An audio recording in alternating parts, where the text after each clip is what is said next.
माजरा के साथ कुछ हमारे सॉफ्टवेयर हाउसेस अभी भी रिजिड हैं इस चीज़ों के ऊपर कि जी हमने फीमेल्स नहीं रखती, मेल्स रखने हैं, फिर वो ग्रो नहीं कर सकते।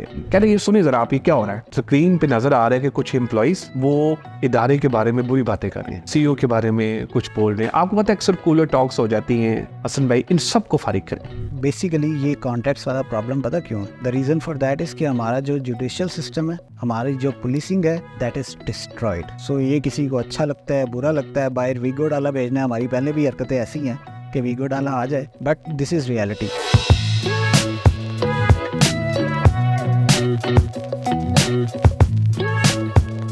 अस्सलाम वालेकुम, my name is Ali, I am the CEO of Al Buraq technologies. So for हम आपके पास लेके आए हैं ऐसे लोग who were founders, cofounders और जिन्होंने कहीं ना कहीं अपना बिजनेस किया। But today we have a different kind of guest. इनसे हम जान सकते हैं about employ side, employer side, because he is been involve in HR. और एचआर के अंदर एचआर को दोनों साइड की स्टोरी पता होती है। सीईओज़ की साइड भी पता होती है, को फाउंडर्स की साइड भी पता होती है, और एम्प्लॉयज़ की साइड भी पता होती है। सो इनसे हम बात करेंगे regarding different things. How are you Hasan? अल्हम्दुलिल्लाह परफेक्टली फाइन। आप सुनाएं। अल्हम्दुलिल्लाह। अच्छा हसन, थोड़ा सा अपने बारे में आप बता दें and then talk about your journey as well. फिर उसके बाद हम कंटिन्यू करते हैं और पूछते हैं आपसे डिफरेंट मज़े की स्टोरीज़। ज़रूर। औज़ु बिल्लाहि मिनश शैतानिर रजीम, बिस्मिल्लाहिर रहमानिर रहीम। अल्लाहुम्मा सल्लि व सल्लिम अला सय्यिदिना मुहम्मदिन व आलिहि बिक़द्रि हुस्निहि व जमालिहि व नूरिहि व कमालिहि। First of all I would like to thanks to Al Buraq technologies. It's an honour for me Ali कि आपने आज बुलाया और बड़ा अच्छा लग रहा है। आई एम सुपर एक्साइटेड कि आज हम एक सेशन रख रहे हैं। और मेरा journey, I have almost 20 years working experience in the field of HR. बड़े बड़े इदारों में काम किया, कॉर्पोरेट में, और कुछ सालों से आईटी में आ गया हूँ। और समझता हूँ कि ये जन्नत है, जहाँ आना था वहाँ पर अल्हम्दुलिल्लाह अल्लाह पाक ने जो है वो सही तरीके से जो है वो पहुँचा दिया। और I am a founder of Tech Titans Pakistan. Tech Titans जो है वो हम एक टेक का एचआर फोरम है वो रन कर रहे हैं लाहौर में, कराची में, इस्लामाबाद में, पूरे पाकिस्तान में। जो टेक की एचआर की कम्युनिटी है वो हम लोगों ने इकट्ठी की है, और इस तरह से हम हर मंथ में जो है डिफरेंट मीटअप्स रखते हैं। लोग आते हैं और जो एचआर्स के लोग हैं, फिर हम उनको नॉन टेक के जो गेस्ट स्पीकर्स हैं उनके साथ हम कनेक्ट करवाते हैं। अली, हमारे जो टॉपिक्स होते हैं वो बड़े यूनिक होते हैं। हम थीम्स पे चलते हैं। जिस तरह मैं अगर बात करूं तो कुछ हम लोगों ने लास्ट सेशंस जो हैं वो किए, जैसे ओपन सैलरी सिस्टम। पाकिस्तान में किसी को नहीं पता था ओपन सैलरी सिस्टम क्या है, तो हमने इनिशिएटिव लिया, हमने वो सेशंस जो हैं वो अरेंज कराए। रिवर्स मेंटोरिंग पे हम गए, फिर impact of inflation, global recession के ऊपर हमने बात की। इस तरह से मून लाइटिंग के ऊपर हमने बात की। तो डिफरेंट टॉपिक्स पे हमने डिस्कशन की। तो ये अल्लाह का बड़ा करम और एहसान है। I am also working as a HR consultant for IT startup companies, उनके साथ काम कर रहा हूँ। और बड़ी चीज़ें हैं जो आपको आज जो मैं बताऊँगा भी, और जिस पे हमारे जो फॉलोअर्स हैं अल-बुराक टेक्नोलॉजीज़ के, उनको आज मुझे लगता है ये है कि बड़ा मज़ा आने वाला है और इंटरेस्टिंग किस्म की ये पॉडकास्ट होगी, क्योंकि ये बहुत सारे सिनेरियोस मैं आपसे डिस्कस करूँगा एम्प्लॉयर के पॉइंट ऑफ व्यू से, एम्प्लॉयज़ के पॉइंट ऑफ व्यू से। क्योंकि हम जहाँ भी जाते हैं एक ही चीज़ आती है, वो है वर्क एथिक्स। कि यार वर्क एथिक्स जो है ना, वो चीज़ें जो है ना वो इम्प्रूव होने वाली हैं। तो लेट्स सी दैट, देखते हैं। वर्क एथिक्स मेरा भी फेवरेट टॉपिक है, बिकॉज मैं भी इसके ऊपर जो है ना घंटा 1.5 घंटा तो बोल सकता हूँ पर आज मैं आपको ज़्यादा मौका दूंगा।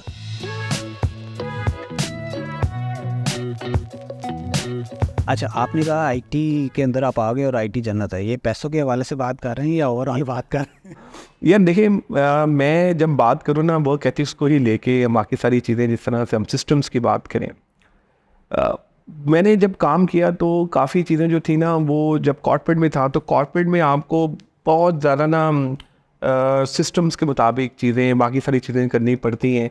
आईटी में फ्लेक्सिबल वर्किंग आवर्स, मतलब मैं जब किसी और इदारे में था, मिसाल दे दो सर्विस इश्यूज़ पे, तो लेट आने का तो तसव्वुर ही नहीं था ना, और आप सोच ही नहीं सकते थे कि आप लेट आएंगे।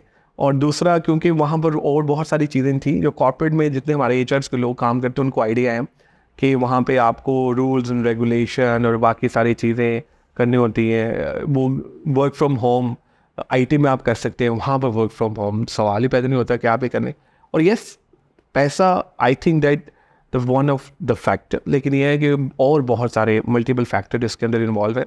लेकिन आईटी में मैं ये समझता हूँ कि लर्निंग आपकी ज़्यादा होती है, क्योंकि आप टेक्नोलॉजी के बहुत करीब होते हैं, तो आप सीखते हैं। कॉर्पोरेट में मैं आपसे भी अंदर जिक्र भी कर रहा था कि मेरी कॉन्टीन्यूस इम्प्रूवमेंट का राज यही है कि मैं लोगों से सीखता बहुत हूँ। तो मेरा ख्याल ये है कि कॉर्पोरेट में मैंने इतना नहीं सीखा जितना मैंने टेक्नोलॉजी में आके अपने जूनियर से सीखा। रिवर्स मेंटोरिंग पे मैंने ज़्यादा फोकस किया, सीनियर जूनियर से जितना आपको सिखाते हैं। तो ये तो एक मुझे लगता है कि एक मेजर फैक्टर जो आईटी में आने का वो यही था कि लर्निंग, कि यार मैं और बेहतरीन तरीके से टेक्नोलॉजी जो है वो सीखूं।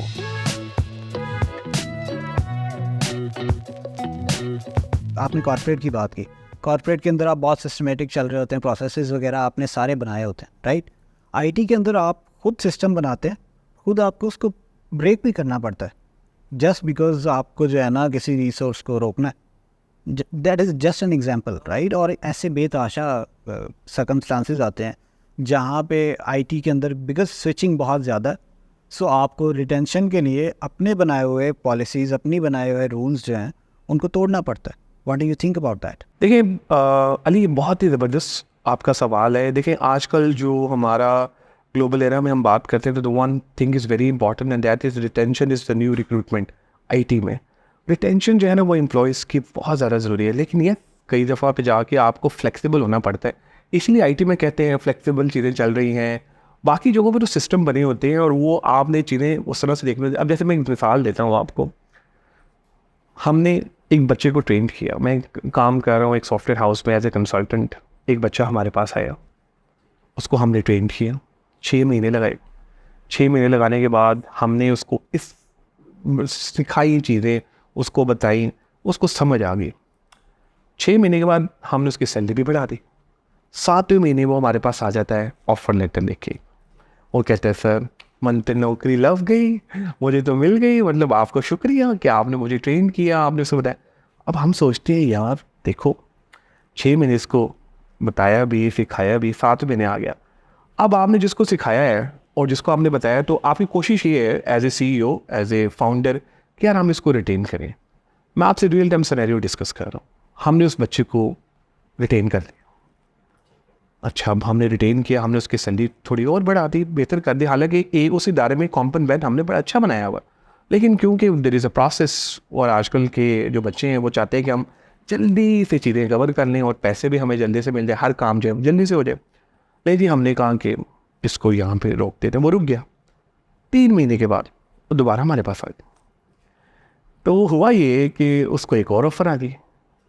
अब वो CEO साहब थे आप ही की तरह, एनर्जेटिक और ज़बरदस्त। उन्होंने मुझे बुला लिया, तो हसन भाई यार ये क्या है यार, हम ट्रेन करते हैं, लोग ही ले जाते हैं। अब डायलेमा कहाँ है? डायलेमा यहाँ है कि हम जैसा एक स्टार्टअप है 40-50 जैसा, वो ट्रेन करता है। जो 100-200 जैसा है वो उसको उठा लेता है। वो जब उसको उठाता है उसको तो फ़ायदा है, वो 200 वाले को उसको तो ट्रेन नहीं करना पड़ेगा। हमने उस बच्चे को नहीं, ये फिर एक रहा, हमने उस बच्चे को नहीं रोका और हमने उससे कहा कि यार चले जाएं, कर लें। उसकी रीज़न ही वही कि अगर हम उसको रोकते तो फिर बाकी जो लोग थे वो भी आ जाते कि जी देखें जी इस तरह से सारा सिलसिला चल रहा है। तो अल्टीमेटली मुझे ये लगता है अली के जो हमारे जो बाकी सॉफ्टवेयर हाउसेज हैं उनको ना कम से कम MOU साइन कर लेने चाहिए। जो नीचे स्टार्टअप हैं जो 20-30 वाले हैं कि यार देखो हम तो ट्रेन कर रहे हैं, आप कम से कम बच्चे तो मत उठाओ। हालांकि हर एक के अपने मतलब है, उसके बच्चे का भी राइट है कि वो आगे बढ़े और आगे ज़िंदगी में बढ़ना चाहिए। सबसे पहले जो नौकरी होती है ना अली साहब, वो बड़ी इंपॉर्टेंट होती है और लोग उसी को कह रहे होते हैं। मुझे तो टफ टाइम मिला पहले नौकरी में। आपको याद है कितना रगड़ा मिला था? ओहो, याद है CEO साहब ने मेरे साथ क्या किया था? याद है उन्होंने मुझे कहा था जाओ जाके पानी भर के लाओ, कॉफ़ी बना के लाओ। हालांकि वो ट्रेनिंग का एक पार्ट होता है, उसमें आप अपनी वो रोल नहीं आप दे रहे होते उस बच्चे को या उस जो भी स्टूडेंट को, लेकिन आप एक प्रोसेस से गुजार रहे होते हैं। अब वो बच्चा समझता है यार कि मेरे साथ ज़्यादती हो रही है, मेरे साथ फटा पड़ रहा है। अब एक बहुत बड़ा सॉफ्टवेयर हाउस है, वो क्या करते हैं, वो हर रोज़ कोई ना कोई हफ्ते के बाद 2 हफ्तों के बाद वो टेक्नोलॉजी चेंज करके ना उस बच्चे को ना टास्क देते रहते हैं। अब वो वहाँ पे टर्नओवर ज़्यादा हो गया। लेट्स सपोज फॉर एग्जांपल बच्चे जिसका वो फ्रेशर हैंडलिंग होगी, कैपेसिटी बिल्डिंग होगी, तो वो वहाँ पे अच्छा काम कर सकेगा। जिसकी नहीं होगी वो छोड़ के चला जाएगा, और हो भी ऐसे ही रहा, वो वहाँ से छोड़ के चले जाते हैं। लेकिन जो रुकते हैं वो टॉप लेवल मैनेजमेंट का पार्ट बनते रहते हैं क्योंकि उनकी कैपेसिटी बिल्डिंग हो रही होती है। यहाँ पे ये एक डायनामा है हमारे यहाँ, जितने भी हमारे फ्रेश ग्रेजुएट आ रहे होते हैं वो ये समझते हैं कि नहीं यार हमने जो है ना बस इसी तरह काम करना है। एक्चुअल में वो चाहते हैं कि हम जैसे चाहे ना या हम जैसे करें इदारा वैसे चले, ऐसे नहीं होना। क्योंकि देखिए ऊपर सिस्टम बने हैं, टॉप लेवल मैनेजमेंट बैठी है, तो वो सारे के सारे प्रोसेस के थ्रू सारी चीज़ें जो है ना वो चला रही होती है। अच्छा, मुझे लगता है कि जैसे MOU वाला आपने जो सोल्यूशन दिया ना, मुझे लगता है ये प्रैक्टिकल नहीं है। The reason for that is कि बिग फिशेस तो बैठी हैं और ये आज से नहीं बैठी, और ये तो बहुत देर से बैठी, राइट। तो आई थिंक स्टार्टअप्स को अपनी कुछ ऐसी वैल्यू फाइंड करनी है कि वो वैल्यू उन्हें इंडस्ट्री में ना मिले, राइट। बड़ी कंपनी के अंदर जाएंगे, उन्होंने सिस्टम्स के अंदर आना है, ठीक है। अब मैं आपको अपना बताने लगूँ ये वाला एडिटिंग में कट करा दूंगा। नहीं आप बताएं, नहीं कराएंगे, जाएगा लाइव जाएगा।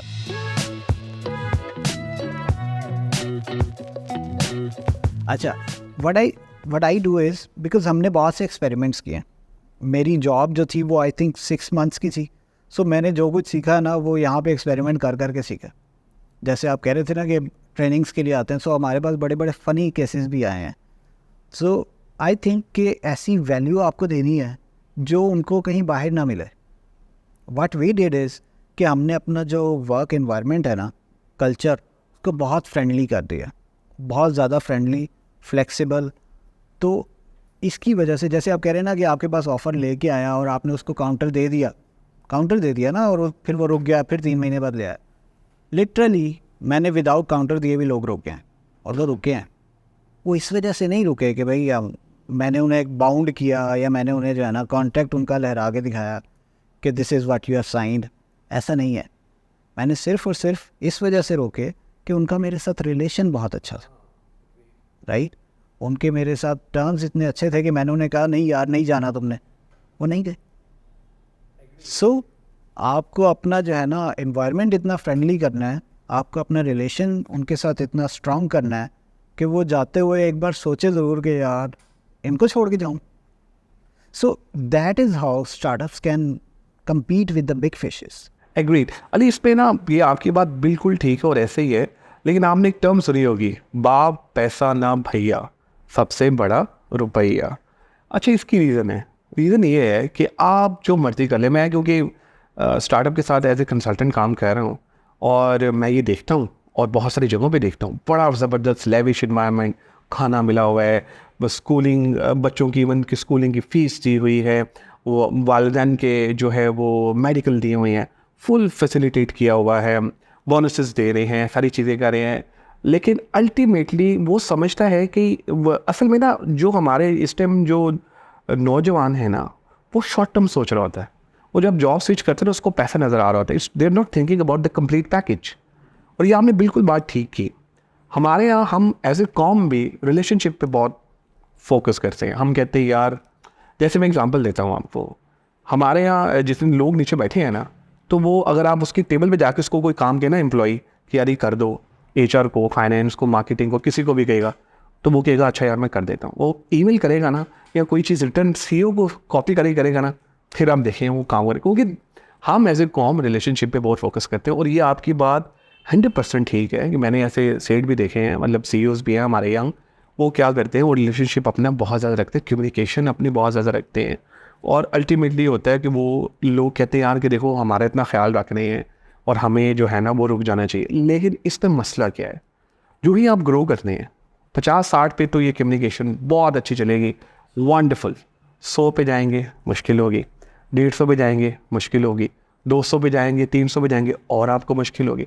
फिर आपको नीचे अपनी किचन कैबिनेट बनानी पड़ेगी। जो 5-6 लोग होंगे ना, जिनको मैं किचन कैबिनेट कहता हूँ, वो फिर आपके पास आएंगे और चीज़ें बताएंगे। अभी तो ठीक है 50 लोग हैं तो लोग आपके साथ कम्युनिकेट लोग ना नजायज़ फ़ायदा भी उठाते हैं इस चीज़ का। आपको आके पर्सनल चीज़ें बता रहे होंगे कि मेरा ये चल रहा है, मेरे वो चल रहा है। कई दफ़ा वो सच भी होती हैं, चीज़ें बेहतरीन भी चल रही होती है, लेकिन सम टाइम पीपल थिंक कि यार नहीं यार ये चीज़ें जो है ना हमारे तो वो सुनते हैं, हमारे से तो बात करते हैं। अच्छा, जो नीचे डिपार्टमेंट आपने बनाए होंगे IT में, जैसे हम बात कर रहे थे बाकी जगहों पे सिस्टम है, इस तरह हो रहा होता है। जो नीचे HR वाला, फाइनेंस वाला, मार्केटिंग वाला, वो जब उसको लगता है यार कि देखो मेरा तो रोल है ये काम करना, लोन जैसे अप्रूव करवाना है, तो डायरेक्ट ही वो बंदा उठता है, एडवांस सैलरी के लिए अप्लाई कर जाता है, ऊपर चला जाता है। फिर वो HR वाला है बाकी सोचता है यार फिर मैं क्या कर रहा हूँ यहाँ पे, यहाँ मेरा फिर क्या है।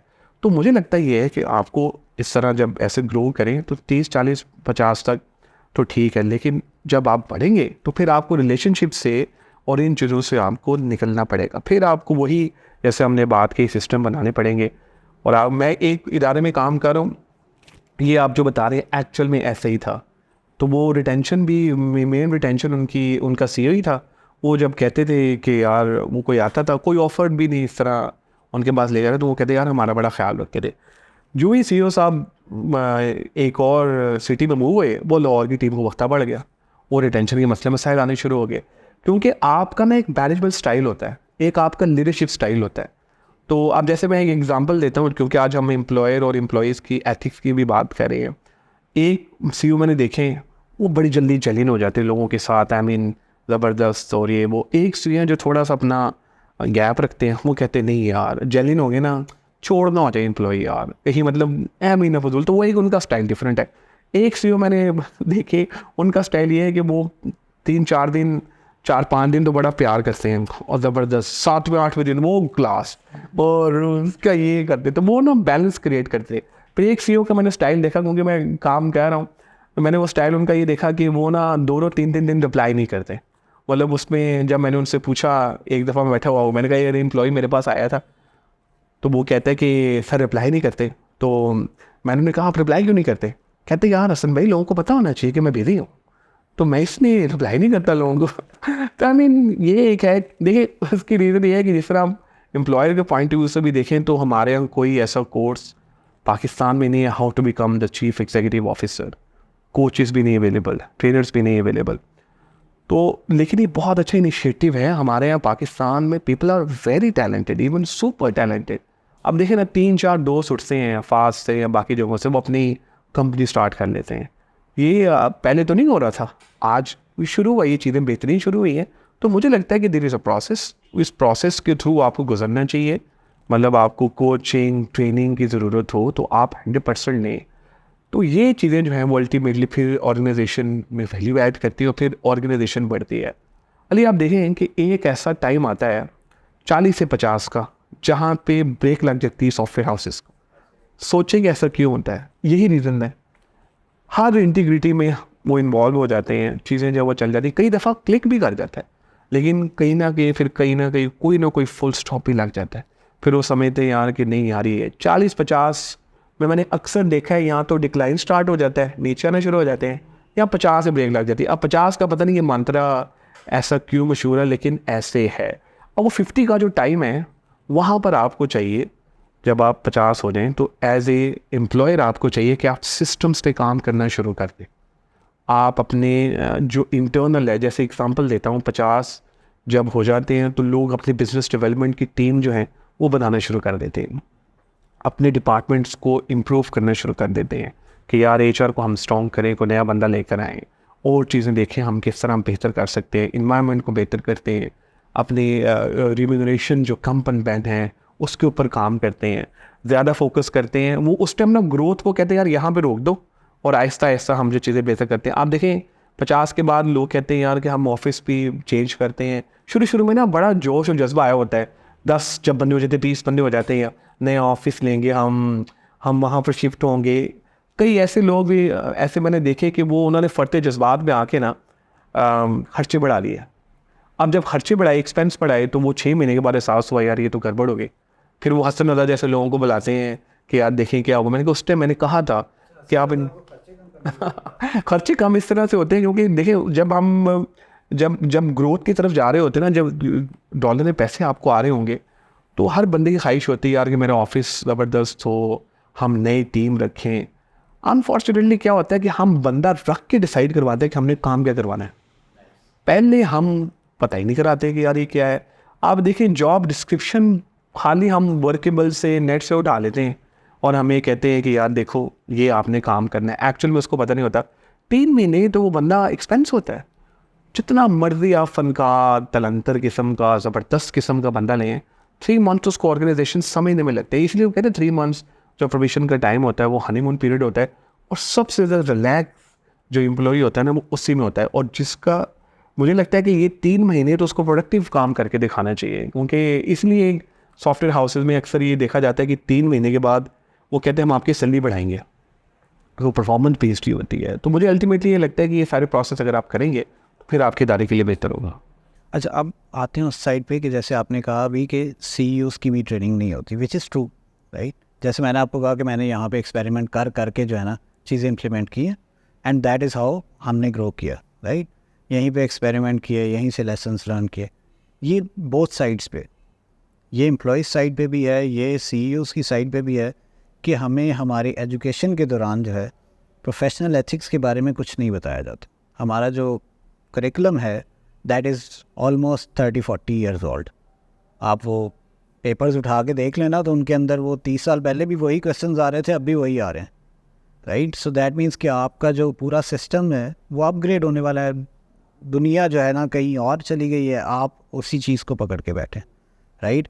और एड ऑन उसके अंदर यह है कि हमारे बच्चे को जो ग्रेजुएट होके आता है उसको ये नहीं पता होता कि भाई मैंने कॉन्ट्रैक्ट जो है मैंने साइन कर रहा हूँ, जिस वक्त मैं साइन कर रहा हूँ मैंने उससे पहले रीड करना है, उसके बाद नहीं मैंने उसको कहना कि यार हो ये भी था, राइट।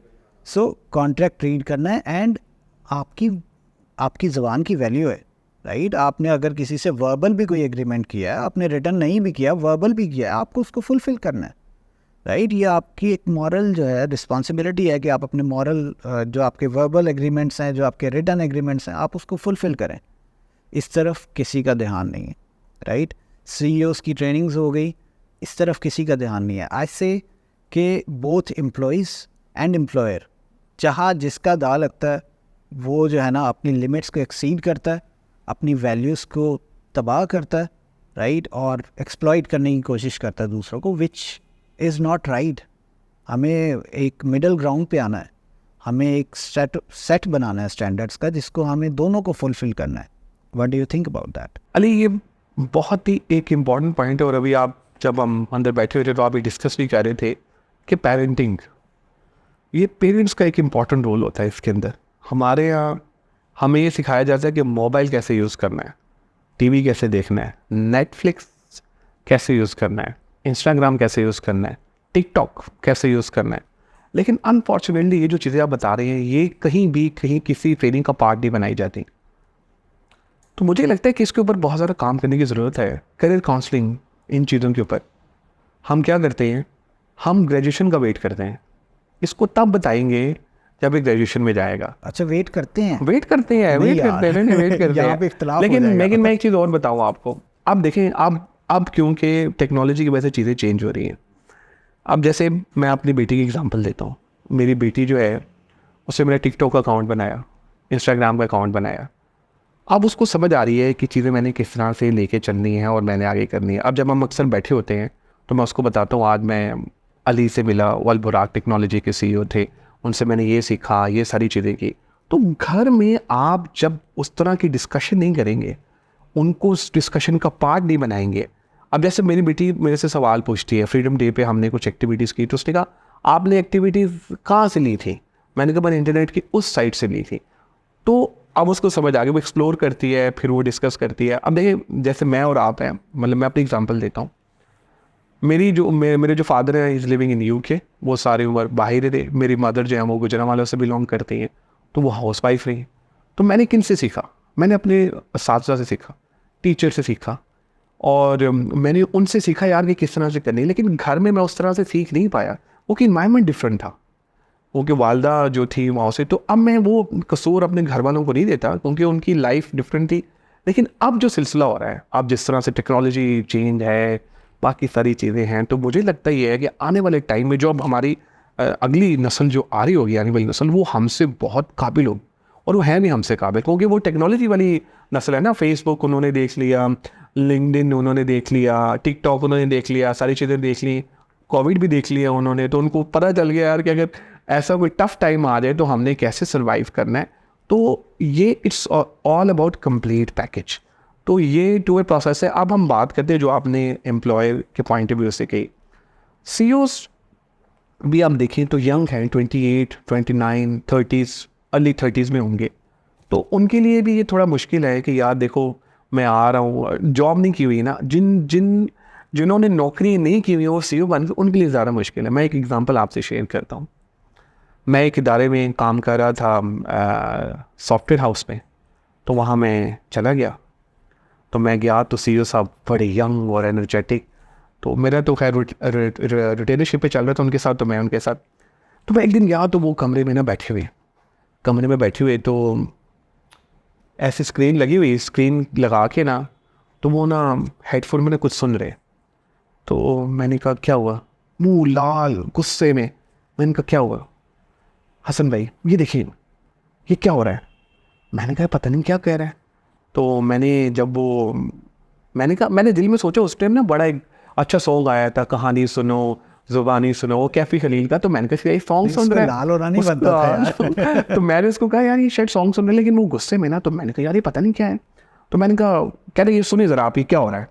तो मैंने खैर वो लगाया, तो मैंने देखा कि स्क्रीन पे नज़र आ रहा है कि कुछ एम्प्लॉइज़ वो इदारे के बारे में बुरी बातें कर रहे हैं, CEO के बारे में कुछ बोल रहे हैं। आपको पता है अक्सर कूलर टॉक्स हो जाती हैं, लोग जो हैं वो बातें करते हैं, चाय पीते हैं इकट्ठे, वहाँ पे डिस्कशन करते हैं।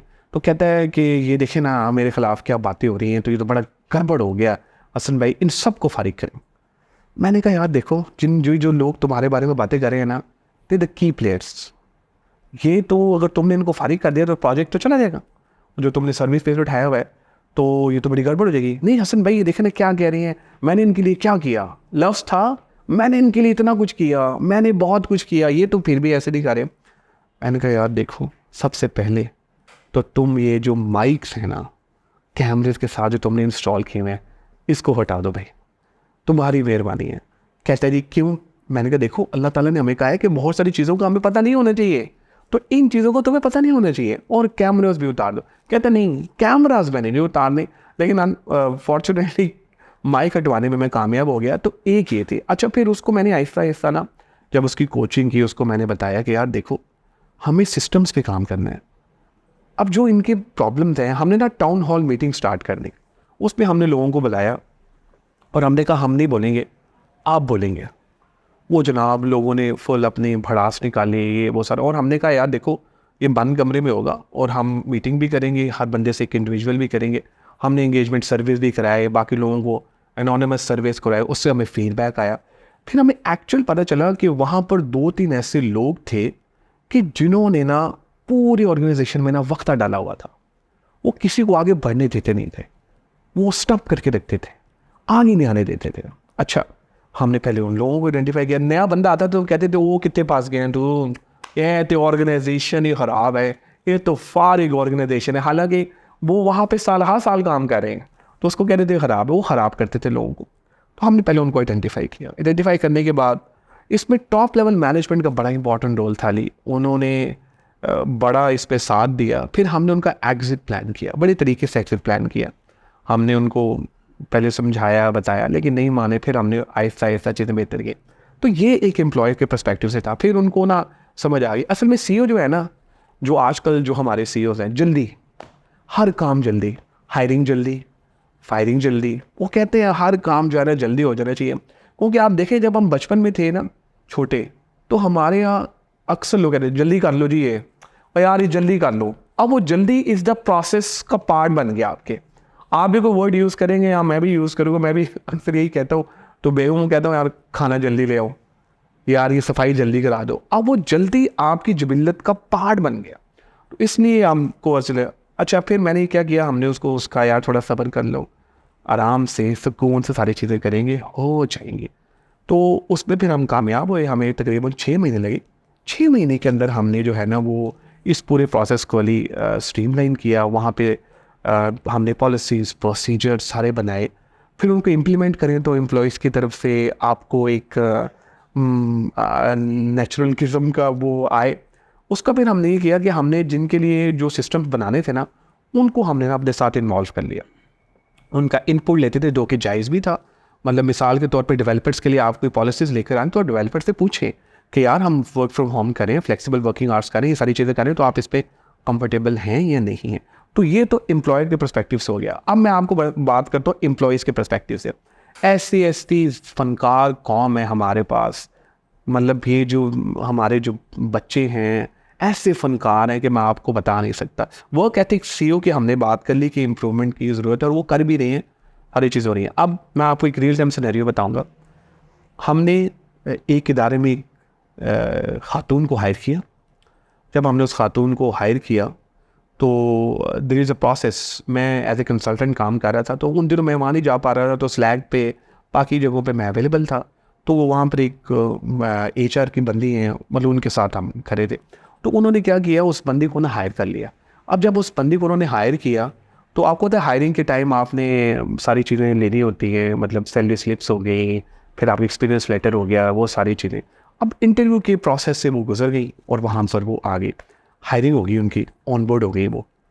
तो ऑन बोर्ड जब हुई तो मैं जब वहाँ पे गया तो मैं एक दिन बैठा हुआ, तो मैं ना वो फाइल्स चेक कर रहा, तो मैंने फाइल्स पे देखा, तो मैंने देखा कि इंटरव्यू के टाइम जो खातून ने सैलरी लिखी थी ना वो डिफरेंट थी, और जो सैलरी स्लिप्स में सैलरी लगी हुई थी वो डिफरेंट थी। अच्छा, मैंने कहा यार कोई गड़बड़ है। तो मैंने ना उस खातून को जो HR वाली थी ना उसको मैंने बुलाया। मैंने कहा तुमने जब इसके ऑन बोर्डिंग की थी तो सारे प्रोसेस देखे थे? कहते हैं हाँ सर मैंने देखे। तो मैंने कहा ये क्या है? कहती सर ये पॉइंट तो मेरे ज़हन में नहीं रहा। मैंने कहा अब तुम एक काम करो, जाके इसका रेफरेंस चेक करो। रेफरेंस चेक किया इसका? सर IT में कहाँ रेफरेंस चेक होते हैं, आपको पता है हमें तो जल्दी चाहिए होते हैं बंदे, ऊपर से वो कर रहा होता है। मैंने कहा नहीं यार देखो रेफरेंस चेक करो जाके। हमने सर उसका रेफरेंस चेक किया, आप यकीन मानेंगे उसकी सैलरी थी 80,000 रुपये, और उसने हमसे उस इदारे से सैलरी ली हुई थी 2.5 लाख रुपए। उस टाइम आप सोचे बंदी टैलेंटेड थी, नो डाउट नो डाउट। ये तो खैर अच्छा मेरे वहमो गुमान में था कि ये बंदे करते हैं, मेरे वहमो नहीं, इसको मैं ज़रा करेक्ट करूँगा यहाँ पे। हाँ अच्छा, ये अली मेरे वहमो गुमान में भी नहीं था कि बंदियाँ करती हैं। मैं ही समझ रहा था कि यार ये बंदे ही करते हैं, ऐसी फनकारी ज़्यादा तो कोई लगाते हैं। लेकिन जब वो हुआ हमारे साथ तो अली पर इंटरेस्टिंग चीज़ ये है कि उसके बाद उसका रिएक्शन क्या था। तो खातून को जब हमने बुला के पूछा, हमने कहा यार ये अपॉलॉजी करेगी, मतलब इस तरह से ये वो। कहती हाँ मैंने किया। मैंने कहा यार ये तो मतलब बिल्कुल स्ट्रेट। असल में हुआ ये था कि उसकी हमने क्लाइंट से मीटिंग करवा दी। अब क्लाइंट से जब मीटिंग कराई तो आपको पता है क्लाइंट से तो पैसे पकड़ लिए, और आपने उसको आइडिया था कि मुझे निकाल नहीं सकते। आप यकीन माने CEO साहब जो थे ना उस टाइम, वो अब परेशान कि यार ये क्या हो गया, मतलब क्या हो गया। खैर हमने उसका भी एग्जिट प्लान किया और फिर चीज़ें जिस तरह CEO साहब ने कही हमने फिर उसके मुताबिक चीज़ें की। लेकिन मैं आपको बता रहा हूँ कि ये भी वर्क एथिक्स के कितने बड़े मसले मसाइल हैं। एम्प्लॉयज़ के पॉइंट ऑफ व्यू से भी कौन गाइड करने वाला? कोई गाइड करने वाला नहीं, किसी किस्म की हमें कोई चीज़ बताने वाला नहीं। अब इस पूरे केस के अंदर मैं सोचता हूँ किसका कसूर था? उस खातून का कसूर था, HR वालों का कसूर था, या रेफरेंस चेक नहीं किया? अनफॉर्चुनेटली इस पूरे सिनेरियो में हम जब अब बात करते हैं सिस्टम्स की, हम रेफरेंस चेक ही नहीं करते। हमने बंदा तो रख लेना, क्योंकि ज़ोर से बंदा आया होता है ना हमें, क्योंकि से उधर से वो गोरे से भी हमने पैसे पकड़े होते हैं, वो कह रहे हैं बंदा रख लो बंदा रख लो। चाहे वो स्टार्टअप हो या कोई और बड़ा इदारा हो, उस टाइम आप कहते हैं यार बस इसको ऑन बोर्ड करके ना बस इसकी मुलाकात प्रोजेक्ट करा पकड़ो और फिर पैसे उसके पकड़ो और वो सारी चीज़ें करो। लेकिन उसके बाद क्या होता है? अच्छा इस पूरे सिनेरियो में ये हुआ कि जब हमने उसको रख लिया और सारी चीज़ें हो गई, मैंने CEO साहब को रिक्वेस्ट की कि सर इसका हम कोई एग्जिट प्लान बनाते हैं। उन्होंने कहा नहीं नहीं यार हसन भाई छोड़ दें, कौन करता IT में चेक, यार IT में ये चीज़ें नहीं चलती हैं। मैंने कहा चलो ठीक है आपकी मर्ज़ी है, मुझे क्या है, मेरा तो महीना लगा हुआ है ना, जैसे आप कहते हैं कर लें, लेकिन मेरा काम है एज एडवाइज़र आपको एडवाइस करना। उन्होंने कहा ठीक है आप कर लें। 6 महीने उसको उन्होंने रखा। उसने वो वक्ता डाला इदारे में, वो वक्ता डाला जिसका कोई हिसाब नहीं। मतलब उसने क्लाइंट से मीटिंग्स करने के टाइम्स भी अपने मुताबिक सेट करवाए कि जब मैं अवेलेबल होंगी तो तब आपने करना है। There is a one scenario, और भी बड़े बंदों की कहानी है, मैं जेंडर डिस्क्रिमिनेशन की तरफ नहीं जा रहा। तो ये मेल और फीमेल जो है ना ये दोनों ही हैं। तो उसके बाद 6 महीने के बाद जब वो उनके सर से पानी गुजर गया तो CEO साहब ने मुझे बुलाया। उन्होंने कहा यार हसन भाई उसने मुझे आपकी बात मान लेनी चाहिए थी। जब देखें आप हर चीज़ पे कॉम्प्रोमाइज़ कर सकते हैं अली, ऑनेस्टी पे आप कॉम्प्रोमाइज़ नहीं कर सकते। अगर एक दफ़ा एक बंदा इस तरह करेगा तो आगे आपके लिए भी प्रॉब्लम करेगा, चाहे वो मेल हो या फीमेल हो। हम क्या करते हैं, हम समझते हैं यार कि खुदा ना खास्ता हम स्टैंड ले लेंगे या इस तरह की चीज़ें कर लेंगे, मेरी कंपनी बदनाम हो जाएगी। मतलब मुझे गूगल के जो स्टार है वो नीचे गिरना शुरू हो जाएंगे, ग्लास डोर पे रिव्यूज़ नहीं आएंगे, तो क्या अदर साइड ऑफ स्टोरी भी तो लोगों को नहीं पता होती? वो भी पता होती। यार मेरे खिलाफ अल्लाह ना करे कोई लिंक्डइन पे पोस्ट ना लग जाए, कोई इस तरह की चीज़ें ना हो जाए। आपके पास पूरे का पूरा प्रॉपर केस है। तो अगर आप उस तरह से चाहते हैं तो मुझे लगता है कि ये तो आपके लिए हेल्प होगा। फिर आप क्या समझते हैं कि जो बाकी नीचे लोग होंगे उनको नहीं पता चलेगा? वो जाके हर जगह मेल या फीमेल जो भी आपके एम्प्लॉई वो तो हर जगह बताएगा कि मैंने तो ऐसे किया, कंपनी ने कोई कुछ भी नहीं लिया।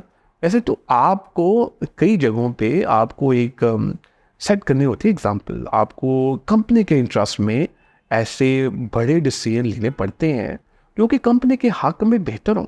तो उस केस में हमें चाहिए था कि हम उसको फ़ौरन टर्मिनेट कर दें, लेकिन क्योंकि क्लाइंट से पैसे पकड़े हुए थे और पैसे डॉलर में आ रहे थे, आप तो आगे पाक रुपीज़ में दे रहे थे, तो आपको ये एक इशू था। तो वो दोनों साइड की तरफ से ये हो गया। एक और मैं एग्जांपल आपसे शेयर करूँगा। ऑफ़र लेटर एक हमारे एम्प्लॉय को आया, तो उसने क्या किया कि ऑफ़र लेटर जब आया उसके पास, तो उसने वो ऑफ़र लेटर ना हमें नहीं दिखाया। वो काम करता रहा करता रहा करता रहा, तो जो ही उसके 2-3 दिन रह गए ज्वाइनिंग के, वो हमारे पास आ गया। उन्होंने कहा सर मसला ये है कि मेरी ना अर्जेंसी और एक एमरजेंसी हो गई है, तो मैं ना जॉब कंटिन्यू नहीं कर सकता। इस पूरे सिनेरियो में ना वो एडवांस सैलरी ले चुका हुआ था। फनकार है ना, तो पता था कि यार ये सारा सिनेरियो है और एडवांस सैलरी का प्रोसेस भी होता है, वो भी एक राइट है एम्प्लॉयज़ के लिए। 2 दिन के बाद 3 दिन के बाद वो नोटिस पीरियड दिया उसने और छोड़ दिया। हमारे यहाँ क्या होता है, हमारे यहाँ प्रोविडेंट फंड तो होता नहीं, वो सारी चीज़ें इस तरह से होती नहीं, तो हमारे पास नीचे पैसे तो लगे नहीं होते, मतलब इसी तरह फिर ऊपर वो चले जाते हैं। अब 3 दिन के नोटिस के बाद वो छोड़ गया। जब वो छोड़ के गया तो वो कोई बैकअप भी तैयार नहीं किया हुआ था और वो हाल ही उसको देख रहा था। वो क्लाइंट 15 दिन के बाद 20 दिन के बाद चला गया। अब वो क्लाइंट गया तो डॉलर में पैसे भी गए। इस पूरे सिनेरियो में मैंने ये ऑब्ज़र्व किया कि हमारे यहाँ इदारों में सक्सेशन प्लानिंग बड़ी इंपॉर्टेंट है। नीचे एक बैकअप जो है ना वो होना चाहिए। तो फिर हमने बैकअप्स क्रिएट करना शुरू किए। हम लोगों ने फ्रेश ग्रेजुएट्स को हायर किया, MTO प्रोग्राम हम लेकर आए और फिर हमने वहाँ पे फ्रेश ग्रेजुएट्स को कहा कि एक सीनियर के साथ जो है ना एक जूनियर लग जाएगा और वो फिर उससे सीखता रहेगा। और मज़े की बात हुई, एक दफ़ा क्या हुआ, सीनियर जूनियर को भी ले गया। उन्होंने कहा कर लो तुसी जो करना है, मैं नहीं छेड़ सकता। तो वो फिर ये हुआ कि बल्कि एक केस में जो प्रोजेक्ट अच्छे एक्सपीरियंसेस हो रहे हैं ना आपके जन्नत में। तो इसमें एक तो ऐसा हुआ कि प्रोजेक्ट मैनेजर पूरी टीम उठा के ले गया। उन्होंने अपना सॉफ्टवेयर हाउस स्टार्ट कर लिया, वो CEO साहब डायरेक्ट। इसलिए हम देखते हैं कि कॉन्ट्रैक्ट और NDA जो है ना हमारे यहाँ वो उस तरह से एप्लीकेबल नहीं है। वो रूल्स एंड रेगुलेशन उस तरह से, लॉज जो हैं उस तरह से हमें सपोर्ट नहीं करते। आप बाहर आप करके दिखाएं ना, किसी क्लाइंट के साथ आप डायरेक्ट होकर दिखाएं, वो आपको सू कर देंगे। तो यहाँ पर मुझे लगता है कि इस पॉइंट ऑफ व्यू से जब हम एम्प्लॉयज़ की एथिक्स की बात करते हैं तो वहाँ पर भी एरिया ऑफ इम्प्रूवमेंट है, और एम्प्लॉयर्स की जब हम एथिक्स की बात करते हैं तो वहाँ पर भी ज़रूरी है कि आप चीज़ों को देखें और सीखें। तीसरी चीज़ मैं कहूँगा कि पेरेंटिंग के पॉइंट ऑफ व्यू से भी आप अपने बच्चों को ये सिखाएं कि यार देखो कौन सी चीज़ सही है और कौन सी चीज़ गलत है, कौन सा रास्ता सही है और कौन सा रास्ता गलत है, आपको उनको बताना चाहिए।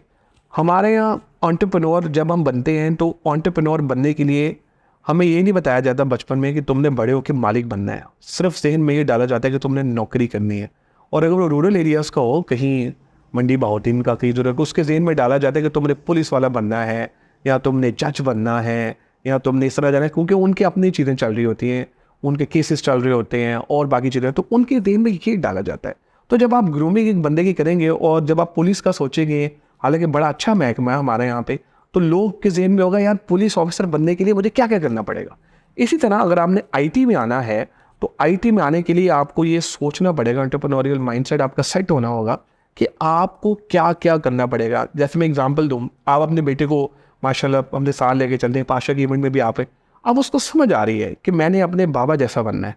वो एक्ट भी वैसे करता होगा, बैठा होगा, वो चीज़ें डिस्कस करता होगा, इवन अपने मदर से करता होगा, दादी से करता होगा, दादे से, जो भी है, क्योंकि उसको वो इन्वायरमेंट मिल रहा है, उसको वो माहौल मिल रहा है कि यार इसमें वो करे। हमारे यहाँ जितने भी CEOs थे, बाकी चीज़ें, जो उनको वो इन्वायरमेंट नहीं मिला। वो जब इन्वायरमेंट मिला तो उनको फिर थोड़ी सी डिफ़िकल्टीज हुई, आके यहाँ पे एक्सपेरिमेंट्स करने पड़े। जब एक्सपेरिमेंट्स करने पड़े, कुछ एक्सपेरिमेंट्स अच्छे हुए, कुछ एक्सपेरिमेंट्स जो थे वो बुरे हुए, लेकिन अल्टीमेटली जितने भी हमारे CEOs हैं उन्होंने सीखा। और सीखने के बाद अपने आप को इम्प्रूव किया, तो मेरे ख्याल ये कामयाबी का राज है। राइट।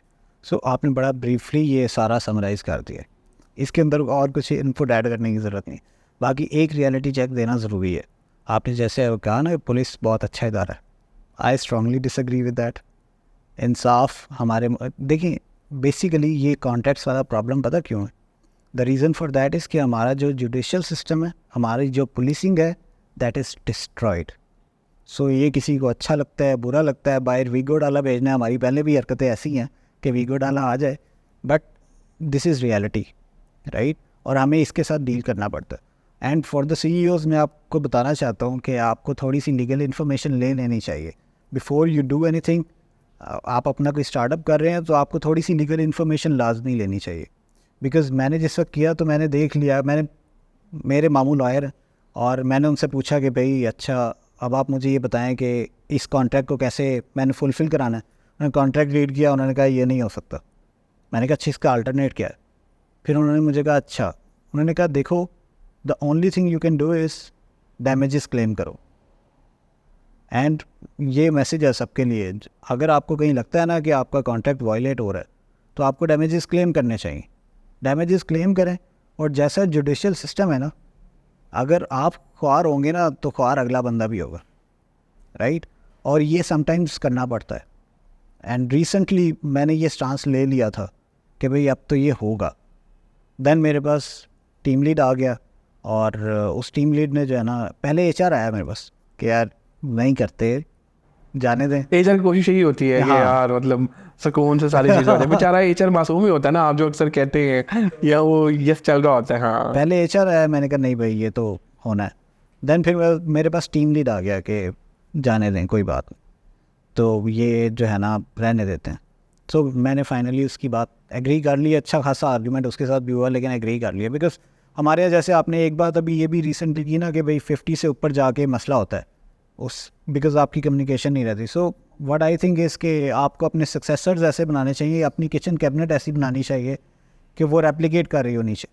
आपको निटी-ग्रिटीज़ जो है ना अपनी किचन कैबिनेट को बतानी चाहिए कि यार ये चीज़ है, इसको ऐसे नहीं ऐसे हैंडल करोगे तो बेटर कर लोगे। सो जब आप ये करते हैं ना, तो अगर आपने 50 तक पहुंचा दिया, 5 की आपकी किचन कैबिनेट है तो 250 तक आप आसानी से पहुंच गए।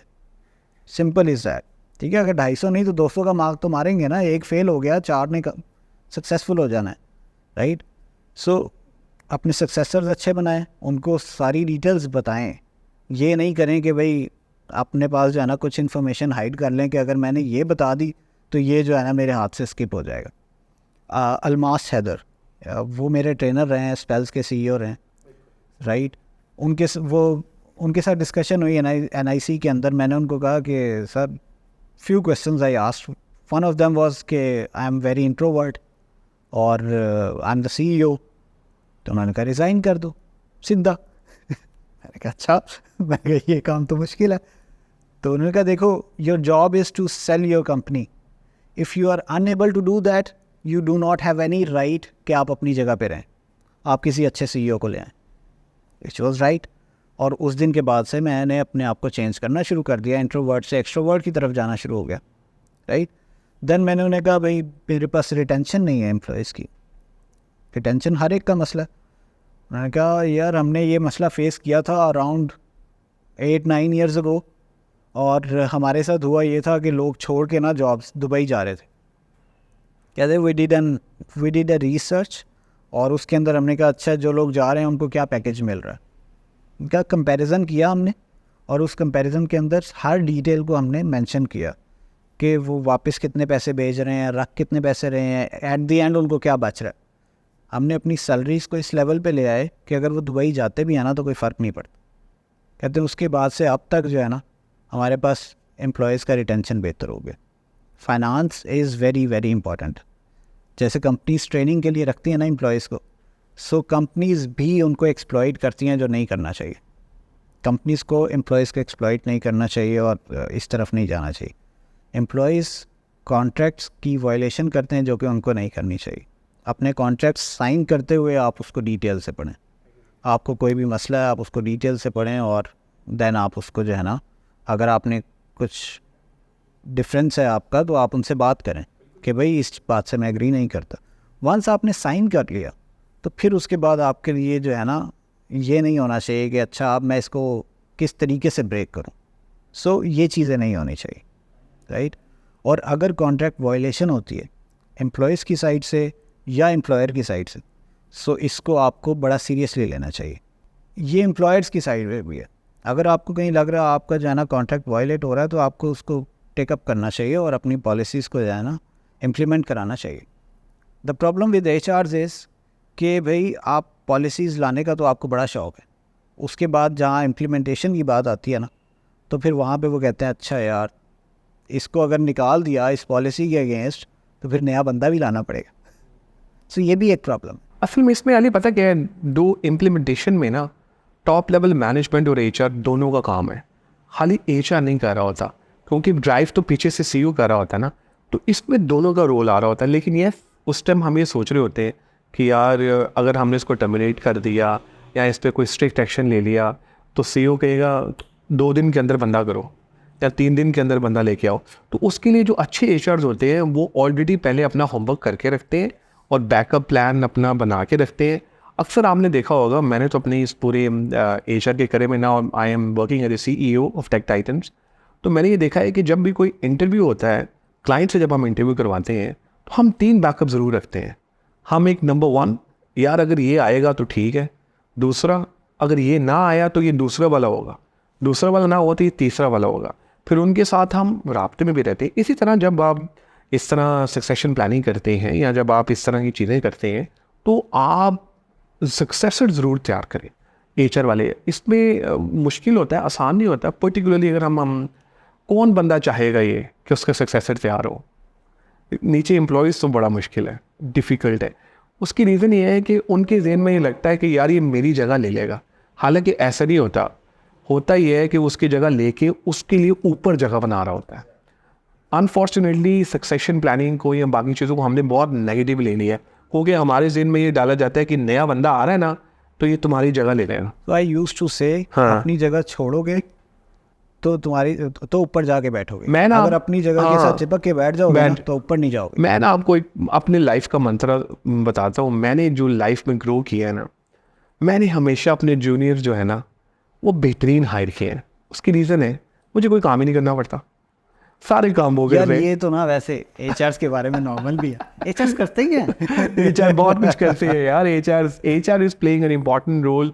उसकी रीज़न ये है कि वो गैप जो आ जाता है ना बीच पे एम्प्लॉय और एम्प्लॉयज़ के दरमियान, उस गैप को ख़त्म करते हैं। आप कभी देखें ना, बड़ी ही मासूमाना सी उनकी बेचारों की स्माइल होती है, इधर से सीईओ की तरफ सुन रहे होते हैं, उधर से एम्प्लॉयज़ के पास जाते हैं तो एम्प्लॉयज़ कहते हैं आप तो हमारे सुनते ही नहीं हैं, आप तो हमेशा सीईओ की बात करते हैं। सीईओ के पास जाए तो सीईओ कहते हैं तुम तो हमेशा एम्प्लॉयज़ की साइड लेते हो यार, हमारे पास नहीं आते। तो बेचारा कहीं ना कहीं बीच में चल रहा होता है, तो वो एक बड़ा इंपॉर्टेंट रोल प्ले करते हैं। लेकिन आपको, मेरा ख्याल है अच्छा एचआर वो होता है जो बिजनेस एक्यूमेन, यानी जिसको बिजनेस की understanding. Ultimately you working for the business, जो बिजनेस है आपकी इंडस्ट्री का। अगर आप समझेंगे ना कि आपका जैसे ये प्रोजेक्ट बेस्ड कंपनी है, तो आपको समझ आनी चाहिए कि यार प्रोजेक्ट बेस्ड कंपनी क्या करती है। फिर उसको समझ आ जाएगी यार नीचे जो जितने लोग काम कर रहे हैं वो एक्चुअल काम क्या कर रहे हैं। हमारे यहाँ ये थोड़ा सा डायलेमा है कि वो बिजनेस एक्यूमेन की कहीं कमी होती है, लोगों को समझ नहीं आ रहा होता कि क्या करना होता है। फिर एक चीज़ और वो ये हो रही होती है कि फायर फाइटिंग, जो चीज़ आ गई उसको कर दो। प्रोएक्टिव अप्रोच इज़ इम्पॉर्टेंट कि यार आने से पहले ही कर दो। लेकिन कुछ इदारों में, जैसे मैं एज ए कंसल्टेंट काम करता हूँ, तो लोग वेट करते हैं कि हमें इंस्ट्रक्शन मिलेगी तो हम काम करेंगे। कुछ इदारों में लोग कहते हैं हम पहले ही काम कर लें तो हमें मतलब बेहतर मिलेगी। इसमें टॉप लेवल मैनेजमेंट जो होती है ना, उसका भी स्टाइल होता है। कुछ लोग होते हैं वो कहते हैं यार कि हम काम देंगे तो ये काम करेगा। कुछ लोग कहते हैं यार वंडरफुल जॉब, तुमने तो मेरे काम देने से पहले ही ये कर लिया। It's different style. Well I think that both are doing good. और मेरा ख्याल है कि नहीं पॉलिटिकल स्टेटमेंट नहीं, क्योंकि मेरे तो यहाँ पे काफ़ी मार्केट में मार्केट में काफ़ी लोग हैं जो कि माशाल्लाह मेल और फीमेल्स दोनों ही काम कर रहे हैं, तो मुझे लगता है they are doing good. But particularly अगर आप बात करें, अगर हम एचआर ऑपरेशंस की बात करें, ग्रीवेंस हैंडलिंग की बात करें, तो मुझे लगता है कि मेल उस पर ज़्यादा बेहतर है। अगर हम टेक्निकल रिक्रूटमेंट की बात करें तो फीमेल्स मुझे लगता है कि उसमें बेहतर तरीके से कर सकती, क्योंकि उनकी अंग्रेज़ी मेल्स की निस्बत ज़रा अच्छी होती है। और जब भी आप किसी को फ़ोन करते हो और पर्टिकुलरली फीमेल्स का फ़ोन आ रहा होता है तो एक थोड़ा सा एक फैक्टर, फीमेल वाला फैक्टर चल रहा होता है। अगर आप ट्रेनिंग में बात करें तो ट्रेनिंग में मुझे लगता है कि फीमेल्स आर मच बेटर, वो एक अच्छा रोल प्ले कर रही होती हैं। लेकिन जब टफ सिचुएशन आ जाती है, फॉर एग्जांपल टर्मिनेशन हो गया, किसी को कोई वार्निंग लेटर देना है, तो बहुत सारे ऐसे एम्प्लॉयज़ हैं जो कि रूड हो जाते हैं, कुछ चीज़ें हो जाती हैं, तो उसमें जो मुझे लगता है कि मेल एम्प्लॉयज़ जो हैं वो ज़रा उस सिचुएशन को अच्छा हैंडल कर सकते हैं। तो इट्स अ कॉम्बिनेशन, मेल और females both they are doing good. तो इसका मतलब 2 HR हायर करने पड़ेंगे। हाँ, अगर आप ग्रो करना चाहते हैं तो आपको 2 से 3 HR की टीम जो है वो डेफिनेटली बनानी चाहिए। मतलब उस पर आपको मेल फीमेल्स दोनों रखनी चाहिए। फीमेल्स का फ़ायदा ये होता है कि आपका जो इन्वायरमेंट और जो कल्चर है ना वो बेहतर हो जाता है। मैं आपको एग्जांपल देता हूँ, एक इदारे में हमने ऐसे ही किया, वो स्टार्टअप था 13 लोगों का। तो वो सेठ साहब ने ऐसे ही बुलाया मुझे एक दिन, कहते यार हसन भाई कल्चर नहीं ठीक हो रहा, और देखे ना हमने इतने पैसे भी लगा रही हैं, लोग चप्पल पहन के आते हैं, मतलब सैंडल्स और ये वो, शलवार स्टोरी याद आ गई मुझे। हाँ कहते शलवार कमीज पहन के आते हैं, तो इस तरह की चीज़ें चल रही हैं, तो ये देखे ना ये तो बड़ा वो है। मैंने कहा अच्छा, मैंने कहा आपके इदारे में कोई फीमेल्स वगैरह काम करती हैं, मतलब मेल फीमेल्स हैं? फिर उन्होंने कहा मेल्स तो हैं लेकिन फीमेल्स जो है ना वो हमारे इदारे में काम नहीं करती। तो मैंने कहा ऐसा करते हैं कि हम 2-3 मतलब फीमेल्स जो हैं उनको ऑनबोर्ड करते हैं, उनकी ट्रेनिंग्स कराते हैं और फिर हम देखते हैं। तो फीमेल को जब हमने ऑनबोर्ड किया तो डेफिनेटली एक इन्वायरमेंट चेंज हुआ, कल्चर चेंज हुआ। फिर हमने वहाँ पे और ज़्यादा फीमेल्स मतलब वहाँ पे रखी, मेल्स भी हमने टीम, मतलब हमने देखिए ये जो इस टाइम जो एरा है ना वो है डाइवर्सिटी एंड इंक्लूजन का। तो हमने डाइवर्सिफाइड वर्कफोर्स जो है ना वो रखी, तो उससे डेफिनेटली इन्वायरमेंट बेहतर होता है, चीज़ें बेहतर होती हैं। तो इस पूरे सिनेरियो में यही हुआ कि जब वो फीमेल्स आई तो फिर डेफिनेटली लोगों ने फिर अपनी ड्रेसिंग भी बेहतर की, चीज़ें बेहतर की, इन्वायरमेंट भी अच्छा हुआ। हमारे यहाँ कंजर्वेटिव बहुत इन्वायरमेंट है कि जी फीमेल नहीं रखनी, मेल वाले कहते हैं ये इस तरह से सीन है, ये वो, ऐसा नहीं है। अगर आपने ग्रो करना है तो आपको डाइवर्सिफाइड जो लोग हैं ना वो रखने पड़ेंगे, आपको कॉम्बिनेशन जो है ना वो बीच में लाना पड़ेगा। माजरा के साथ कुछ हमारे सॉफ्टवेयर हाउसेस अभी भी रिजिड हैं इस चीज़ों के ऊपर कि जी हमने रखना है, हमने फीमेल्स नहीं रखनी, मेल्स रखने हैं, फिर वो ग्रो नहीं कर सकते। क्योंकि देखें जो फीमेल्स हैं they are very talented, super talented, बहुत अच्छा काम कर रही हैं और अपने कंट्रीब्यूशन जो है वो इस पूरे सेक्टर में प्ले कर रही हैं। बहुत सारी हायरिंग्स मैंने देखी, क्योंकि मैं टेक्निकल रिक्रूटर भी हूँ और HR में भी मैं देखता हूँ, तो बहुत सारी हायरिंग्स हमारे बेचारे मेल्स नहीं कर सके, तो उन्होंने ढूंढ के, क्योंकि मैंने आपको बताया कि उनकी जो स्किल्स हैं वो कंपैरेटिवली कुछ बेहतर होती हैं मेल से। मतलब फॉर एग्जांपल अंग्रेज़ी उनकी अच्छी है, और अगर वो जिस तरह कैंडिडेट्स को अप्रोच करती हैं, फॉलोअप्स उनके बड़े अच्छे होते हैं। तो मुझे लगता है कि अगर इस तरह आप कॉम्बिनेशन बनाएं तो फिर आप अच्छी तरह ग्रो कर सकते सो हैं। बेसिकली प्रोसेस को अच्छा फॉलो करते हैं, राइट। और आई यूज्ड टू से कि फीमेल्स के होने से फ्लोर के ऊपर एक डिफरेंट एनर्जी होती है, और वो एनर्जी आपकी कंपनी के लिए बहुत इंपॉर्टेंट, राइट। बट क्या करें यार, हमारा भी मेल HR ऑल्दो इससे बहुत लोगों को शदीद इख्तलाफ है और वो उसे बहुत कुछ कहते हैं। ये आपका मेल HR बहुत अच्छा है, बेचारा अच्छा काम कर रहा है और अच्छी तरह लग रहा है, लेकिन डेफिनेटली आप जब और ग्रो करेंगे तो भाई टीम भी बढ़ जाएगी आपकी। हाँ, मैं ये चप्पल वाली स्टोरी सुनाता हूँ। हम चले गए PF फैल्कन कॉम्प्लेक्स, ठीक है, वहाँ चले गए, हमारा इफ्तार डिनर था। अब इफ्तार डिनर के ऊपर जाहिर सी बात है हम ऑन द टाइम पे पहुँचे, तो वो बेचारे कुछ कर नहीं सके। उन्होंने जो है ना डिनर वगैरह हमें करने दिया।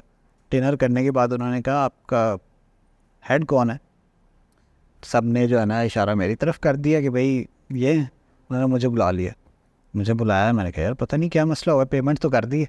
तो गए, तो वो कहते हैं सर आपको पता है ये आपका ही क्लब है और हमारा ड्रेस कोड है, आपने ड्रेस कोड फॉलो नहीं किया, आपके लड़के जो है चप्पल पहन के आए।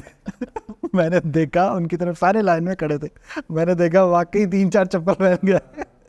अब मैं उधर कुछ भी ना बोलूँ कि अब क्या कहें भाई, पहन के आ गए। और सामने जो है ना ड्रेस कोड का, जहाँ पे खड़े थे ना हम, वहाँ पे पिक्चर्स वगैरह बना रहे थे, उसके बिल्कुल सामने ड्रेस कोड का फ्लेक्स लगा हुआ था। राइट, बंदा ये भी नहीं कह सकता हमें पता नहीं, सामने लिखा है। सो अब मैंने देखा, अब जो मैंने सुनना था वहाँ से सुन लिया। उसके बाद मैं उनके पास गया, मैंने कहा ये देखो खुदा का खौफ करो। किसी जगह जाके ऐसे नहीं किया करो कि जो है ना, मतलब आप जा रहे हो तो एटलीस्ट आपको एक इसमें ना proper इस पूरे सिनेरियो में मेरा ख्याल ये होना चाहिए कि HR वाले को ये चाहिए कि वो एक ईमेल कर देते और उनको बता देते कि यार फोर्स क्लब है या फैल्कन क्लब है, उनके ये रूल्स एंड रेगुलेशन है और आपने अपना ड्रेस कोड इस तरह से पहनना है, वो अमल ना करते नहीं करते, लेकिन जो भी है वो आप एक दफ़ा ही हो जाता है। और एग्रीड ऐसा है, हमारे यहाँ बहुत सारे वो हैं असल में ना। देखिए मैंने बड़ी इन्वायरमेंट होने के नुकसान जी, मैंने बहुत हायरिंग की है और मैंने फ़ैशन रिटेल ब्रांड्स में भी बड़े बड़े जो फीमेल्स के ब्रांड हैं वहाँ पर भी की, और हमने फ़ैशन डिज़ाइनर्स भी रखे हैं। अली भाई जो फ़ैशन डिज़ाइनर्स हैं ना, वो अगर उनके आप देख लें ना, मतलब ड्रेसिंग देखें तो आप कहेंगे यार ये क्या है, तो उनके लिए उस टाइम मायने नहीं रखती। हमारे डेवलपर्स के लिए उस तरह से वो मायने नहीं रखती है, वो इतनी इंपॉर्टेंट नहीं क्योंकि टेक्निकल स्किल्स हैं। लेकिन येस, ऑफिस की जब आप एडिकेट्स की बात करते हैं, इन्वायरमेंट की बात करते हैं, तो कम अज़ कम आप, मैं ये नहीं कहता जैसे आपने भी टी शर्ट पहनी है, मैंने भी, और हम इंटरव्यू कर रहे हैं, इट्स अ कैजुअल थिंग। तो मैं यूज़ टू, मैं अपने जितने भी बड़े बड़े इंटरव्यूज़ करता हूँ, जितने भी सारे चाहे में जाते हो, मैं टी शर्ट ही पहनता हूँ, तो I am feeling comfortable with that. तो कंफर्टेबल आप ज़रूर पहने, लेकिन अगर आप चप्पल पहनेंगे, इस तरह की चीज़ें करेंगे, नमाज के टाइम जब वक्त हो तो आप उस टाइम पहन लें, इवन आप लंच पे कर लें। लेकिन अगर आप उस तरह से बेहतर आप समझते हैं कि यार नहीं आपको शूज़ पहनने हैं, ये है, कोई भी बंदा बाहर से आ सकता है और आके वो सबसे पहले देखेगा आपके डेवलपर्स को, आपके सिक्योरिटी गार्ड को, आपकी रिसेप्शनिस्ट को, तो वहाँ से वो अंदाज़ा लगा लेगा कि क्या है, क्योंकि उसको तो नहीं पता ना बाहर से आने वाले को कि यार ये तो सॉफ्टवेयर हाउस है, मतलब यहाँ पे कैजुअल चीज़ें चल रही होती हैं, ये हो रहा होता है, तो वो तो एक आपका इमेज बनाएगा। तो कोशिश करें कि अगर आप इस तरह इसको आप इम्प्रूव कर सकते हैं, बेहतर है। अदरवाइज़ मेरा नहीं ख्याल कि आप टाई लगा के बैठ जाएँ या आप ये कहें जी मैंने कोई पफ शप बनाया हुआ है और इस तरह बैठ दें। इन्वायरमेंट सुकून वाला है, ईजी है, आप वैसे ही काम करें। आपको बस जगह देखनी चाहिए कि आप किस जगह हैं, उसके अकॉर्डिंगली। जैसे अभी फीमेल्स के फ्लोर पे होने के मुतालिक मैं हमेशा कहता हूँ, जब तक फीमेल्स फ्लोर के ऊपर हैं तमीज़ से बैठो, उसके बाद जब नहीं है ना, जो मर्ज़ी कर लो तुम, मुझे फ़र्क नहीं पड़ता। जब हैं तो तुम अच्छे से बैठो, प्रॉपरली बैठो, और कोई जो है ना इस तरह की चीज़ नहीं होनी चाहिए। और यही चीज़ जो है जिसके बारे में मैं कहता हूँ ना कि फ़ीमेल्स के फ्लोर पे होने से एक एनर्जी होती है, आपकी चीज़ें सिस्टमेटिक हो जाती, राइट। ओके हसन भाई, आई थिंक हमने काफ़ी ज़्यादा ड्रैग कर लिया, ठीक है। Final words for the people और specially on the ethics side, कि क्या आप लेसन्स देना चाहते हैं लोगों को कि भाई प्रोफेशनल एथिक्स खुदा का वास्ता फॉलो कर लो, राइट। मेरा ख्याल ये है कि देखें, जब आप प्रोफेशनल एथिक्स की बात करते हैं तो मैं ये कहूँगा कि 2-3 चीज़ें बड़ी इंपॉर्टेंट हैं। एक दूसरे को रिस्पेक्ट दें, और इज़्ज़त देने से इज़्ज़त बढ़ती है। और ये ना सोचें कि यार अगर मैं ऐसे लाइफ में आगे नहीं बढ़ पा रहा तो दूसरे लोग आगे बढ़ पा रहे हैं, तो क्या रीज़न है। हमारे यहाँ अनफॉर्चुनेटली जब हम एथिक्स की या बाकी सारी चीज़ों की बात करते हैं तो हम ये कहते हैं दूसरे को गंदा करके ना हम ऊपर जा सकते हैं, हालांकि ये उलट है। ऊपर जो अल्लाह ताला बैठा हुआ है, ऐसे तो कभी नहीं चाहेगा कि आप उसके महलूक को गंदा करें और आप आगे बढ़ दें, ऐसा नहीं हो सकता। तो जब कोई बंदा ग्रो कर रहा हो लाइफ में, उसके लिए दुआ करें और अपने लिए भी दुआ करें कि यार ठीक है, ये ज़बरदस्त है, बेहतरीन है, अल्लाह ताला इसको भी कामयाब करे, अल्लाह ताला हमें भी कामयाब करे, अल्लाह ताला सबको कामयाब करे। और जब हम एथिक्स की बात करते हैं, हमें समझते हैं कि ये क्या है, और ये खाली बातें नहीं है, इन पे इम्प्लीमेंटेशन भी करें। मैं तो कहता हूँ कि एक कोई बड़ा सा जुमला लिख के ना वर्क एथिक्स से रिलेटेड, उसको अपने कमरे में लगा लें। अली ये एक बहुत ही इंपॉर्टेंट चीज़ है कि जब आप कोई चीज़ अपने करीब नज़रों के सामने लगा लेते हैं ना, तो आपकी ना वो आदत खाना पार्ट बनना शुरू हो जाता है। मैं एग्जांपल दूंगा आपको, मोबाइल। आप मोबाइल को अपने सामने रखें, टेबल के सामने पड़ा होता है, कितनी दफ़ा हम उसको यूज़ करते हैं क्योंकि वो हमारे सामने नज़दीक है। तो वर्क एथिक्स को भी जब आप इस तरह की चीज़ें करें, उसकी कोई प्रैक्टिस, कोई वीडियोस देखें, लेक्चर सुने, पता नहीं मैं तो शायद कंट्रीब्यूट उस तरह से कर पाया हूँ कि नहीं कर पाया, और बड़े ज़बरदस्त लोग बैठे हुए हैं, आप उनको जो है सुन सकते हैं, उनको बेहतर तरीके से आप फॉलो कर सकते हैं। तो मुझे ये लगता ये है कि जब आप इन चीज़ों की तरफ जाएंगे, इम्प्लीमेंटेशन की तरफ जाएंगे, और फिर जब आप उसके ऊपर उसकी रोज़ प्रैक्टिस करेंगे तो बेहतरीन तरीके से आप उसको इम्प्लीमेंट कर पाएंगे। Done. Thank you so much for coming, thank you so much for watching. सारी की सारी काम की बातें थी, जो जो आपको अच्छी लगें उनको ज़रूर अपने कंपनीज़ के अंदर इम्प्लीमेंट करें, और we are looking forward for the next episode.